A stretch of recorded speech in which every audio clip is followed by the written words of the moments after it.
It's the Saturday before Christmas and the day before Christmas Eve. In other words, the perfect storm for last-minute shoppers. I talked to people today about what they're doing to cross the last few things off their Christmas list. Waiting until now to go holiday shopping might make it tough to find anything. Last minute gift. Just some odds and ends, stocking stuffers. Maybe even something I want. We'll find all things I need, hopefully. Finding a good Christmas present now might take a little bit of luck, but finding a parking spot near the door would almost take a Christmas miracle. Many people out, everything's crowded. You know, I guess you can expect that with the 23rd landing on a Saturday, so. Some shoppers were more relaxed than others. I'm not under pressure, so I just go out and enjoy watching people. And there was a lot of people in there, like, they were just standing around like, I don't know what to do. And I saw people calling, other people going, well, what color should we get? It's all done. Gifts are wrapped, just these last 3 gifts. These shopping pros have some advice for their fellow procrastinators. just take a deep breath, calm, relax, and have fun. Get a gift receipt, and so they can always exchange it, or a gift card. Whatever makes the holidays less hurried and more happy. And with that, Amber, I gotta tell you, these shoppers not only braved some pretty big crowds, but also some really bitter winds. The temperature wasn't too bad today, but the winds made it really hard to be outside shopping. Well, I bet. Hopefully they got some good deals, though. I think they did. Representative Love's hearing focused on his comment that Confederate statue vandals should be hung from a tall tree with a long rope. I was at the Capitol today where a discussion got heated over his intent while considering his influence as a lawmaker. Since we're here in front of God and everybody, let me tell you what I almost posted. You also could have said, like, arrested and prosecuted to the fullest extent of the law. And that's what I meant. But those aren't the words that you use. You know, sometimes when you make a point, you want to get an expression apart. Representative Love's ethics hearing was a war over words. Are you referring to your colleagues that made comments about your statements? Yes, ma'am. That some of them are going to get shot? Anyone. No. Ma'am. Hold it. Committee members tried to determine if what he posted was worthy of disciplinary action.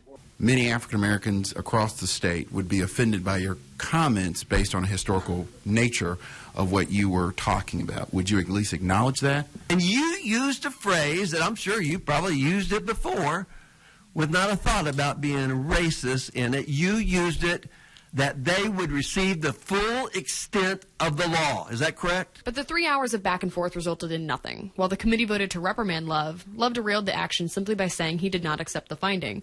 A procedural quirk requires consent from the respondent. You do not believe you deserve any punishment for what you've done wrong. Is that what I'm hearing here today? That would be correct. Moving forward, the committee will send a report to the House Speaker within 45 days. Speaker Todd Richardson will then decide if any further action is necessary. In the studio, Savannah Rudicel, KMU8 News. Good morning, Jordan. I'm live here at the Columbia Regional Airport, where a lot of these holiday travelers will soon be heading back to their cars. But should they find that they made it all the way back without their keys, some might want to call the police for a little bit of assistance. But starting on Monday, that's definitely not going to be your fastest option for getting back into your car.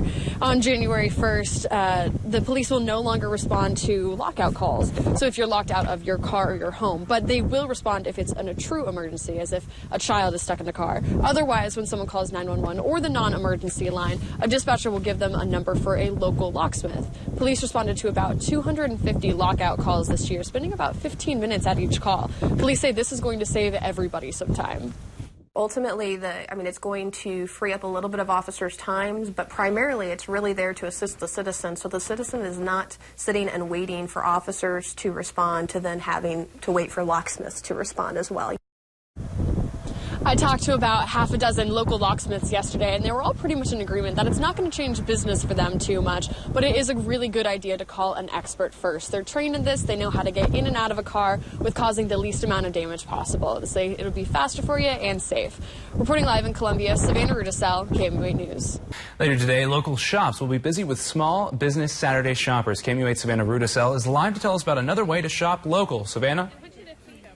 I'm here at the Curly Eye Alpaca Farm here in Columbia, where from 9 to 3 today, they've opened up the farm for people to come, take a look around, shop, and learn a little bit more about the animals, too. People can ask questions about the animals themselves or the process that makes these handmade alpaca objects. They're selling them here today for their Small Business Saturday event. They're selling anything from rugs to hats, mittens, sweaters, any kind of furry alpaca item you can think of, they've got it here today. Again, this is 9 to 3, and if you can't make make it out to the farm today, they have another holiday event next weekend, Saturday, December 2nd. Reporting live in Columbia, Savannah Rudicel, KMU8 News.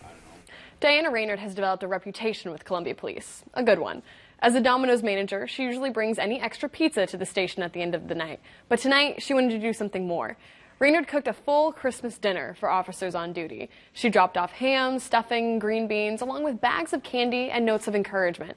One officer told me tonight he appreciates a rare opportunity to enjoy a warm meal with his coworkers. KMU8 Savannah Rudicel is here with us in the studio to tell us about finding a ride during the festivities, because that can honestly be very difficult during a holiday time. You know, it really could, and it is just so important to have that safe and sober ride with you, especially if you're going out tonight. So it's also important to know all the options that are available for you. When it comes to safety and preventable crashes, Missouri is ranked last. You can see that Missouri and neighboring states here all received F ratings from the National Safety Council. One aspect of this rating is the fact that Missouri does not mandate driver's ed before getting a license. That's why this week, the Missouri Transportation System Task Force recommended that the state have more requirements. Safety experts think this would be a popular measure. A controversial photo with Jefferson City students posted on social media last week has gotten a lot of attention. Good evening, I'm Savannah Rudicel. And I'm Jim Rake. In your consumer news, it's the end of an era as AOL's Yellow Running Man is headed into retirement. AOL says its instant messenger will be discontinued on December 15th after 20 years of online chatting. It took a jury about an hour to find former Springfield School staff member Craig Wood guilty of first-degree murder in the death of Haley Owens. Owens was 10 years old in 2014 when she was kidnapped, raped, and murdered.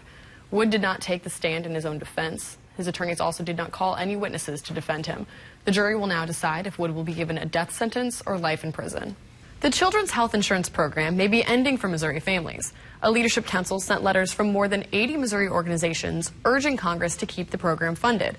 One of the letters came from State Representative Cora Walker. In her letter, she says supporting healthy children and communities should be a priority for everyone. And here's a live look over the Columbia Regional Airport. Your time is 10:06. This is KMU8 News at 10, coverage you can count on.